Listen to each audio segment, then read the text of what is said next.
Hi മക്കളെ, +1 allotment process ആരംഭിച്ചു കഴിഞ്ഞു. ഇന്നലെ 25-ാം തീയതിയാണ് പ്രോപ്പറായി അലോട്ട്മെന്റ് നമുക്ക് അപേക്ഷകൾ സമർപ്പിക്കാനുള്ള തീയതി ആരംഭിച്ചത്. സോ എല്ലാവരും ഉടൻ തന്നെ നിങ്ങളെല്ലാവരും +1 അലോട്ട്മെന്റ് പ്രോസസ്സുകളിലോട്ട് കടക്കണം. കൃത്യമായി തന്നെ അപേക്ഷകൾ എത്രയും പെട്ടെന്ന് നിങ്ങൾ ചെയ്യണം. കാരണം എന്തെന്ന് വെച്ചാൽ അവസാനത്തിലോട്ട് നമ്മൾ മാറ്റിവെച്ച് കഴിഞ്ഞാൽ പലപ്പോഴും അവസാന മൊമെന്റുകളിൽ സൈറ്റ് ഹാങ് ആവാറുണ്ട്, പലർക്കും അപേക്ഷിക്കാൻ സാധിക്കാത്ത അവസ്ഥ വരെ വരാറുണ്ട്. സോ അത് മനസ്സിലാക്കി തുടക്കം തന്നെ, അതായത് ഇന്നോ നാളെയോ ആയി തന്നെ എല്ലാവരും കൃത്യമായി അടുത്തുള്ള അക്ഷയ സെന്റർ അല്ലെങ്കിൽ കമ്പ്യൂട്ടർ സെന്ററിൽ പോയിട്ട് അപേക്ഷ സമർപ്പിക്കേണ്ടതാണ്.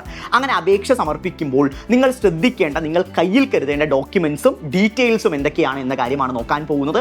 ഈ കാര്യങ്ങളില്ലാതെ ഒരു കാരണവശാലും നിങ്ങൾ അപ്ലൈ ചെയ്യാൻ വേണ്ടി പോകരുത്. നമുക്ക് ഓരോന്നായിട്ട് കൃത്യമായി പരിശോധിക്കാം. സോ ഒന്നാമത്തെ ഏറ്റവും പ്രധാനപ്പെട്ട കാര്യം എന്ന് പറഞ്ഞു വെച്ചാൽ നിങ്ങൾ എഴുതിയ SSLC എക്സാമിൻ്റെ രജിസ്റ്റർ നമ്പർ വളരെ ഇമ്പോർട്ടൻ്റ് ആണ്. സോ അതെല്ലാവരുടെ കയ്യിൽ ഉണ്ടായിരിക്കണം.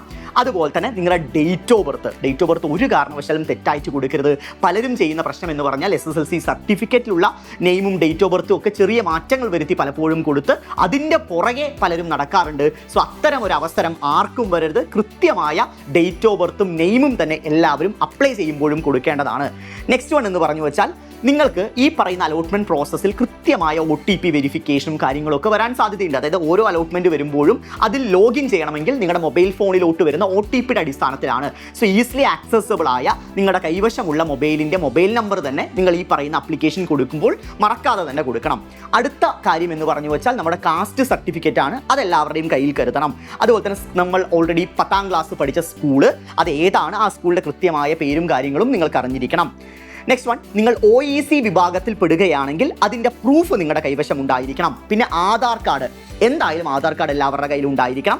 ദെൻ ഇതിന് പുറമെ നമ്മൾ സ്കൂളിൽ പഠിക്കുന്ന സാഹചര്യത്തിൽ നിങ്ങൾക്ക് ഗ്രേസ് മാർക്ക് പ്രൊവൈഡ് ചെയ്യുന്ന കുറേ കാര്യങ്ങളുണ്ടായിരിക്കും. സ്കൗട്ട്, ഗൈഡ്, റെഡ് ക്രോസ് അല്ലെങ്കിൽ അഡീഷണൽ ക്ലബ്ബുകൾ, അതിൻ്റെ എല്ലാം സർട്ടിഫിക്കറ്റ് എല്ലാവരുടെയും കൈവശം ഉണ്ടായിരിക്കണം.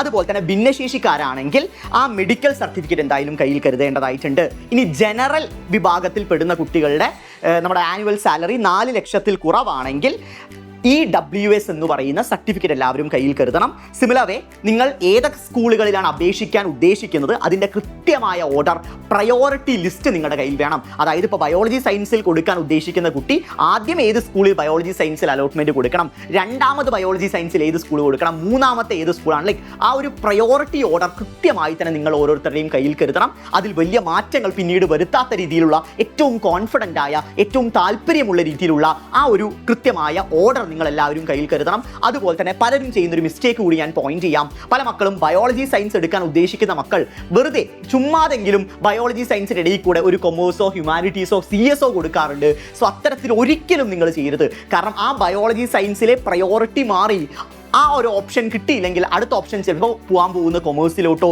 ഹ്യൂമാനിറ്റീസിലോട്ടോ ആയിരിക്കും. സോ അതിൽ പിന്നീട് നിങ്ങൾക്ക് തൂങ്ങിത്തിരേണ്ടതായിട്ട് വരും. സോ അത്തരത്തിലൊന്നും നിങ്ങൾ ഒരു അവസ്ഥ വരുത്തരുത്. കൃത്യമായിട്ട് ബയോളജി സയൻസ് എടുക്കാൻ ഉദ്ദേശിക്കുന്ന വിദ്യാർത്ഥിയാണെങ്കിൽ ഹോൾ സ്കൂൾസും ബയോളജി സയൻസ് തന്നെ കൊടുക്കുക. CS ആണ് എടുക്കാൻ ഉദ്ദേശിക്കുന്നതെങ്കിൽ മുഴുവൻ സ്കൂളുകളും CS-ൽ തന്നെ പ്രയോറിറ്റൈസ് ചെയ്ത് കൊടുക്കുക.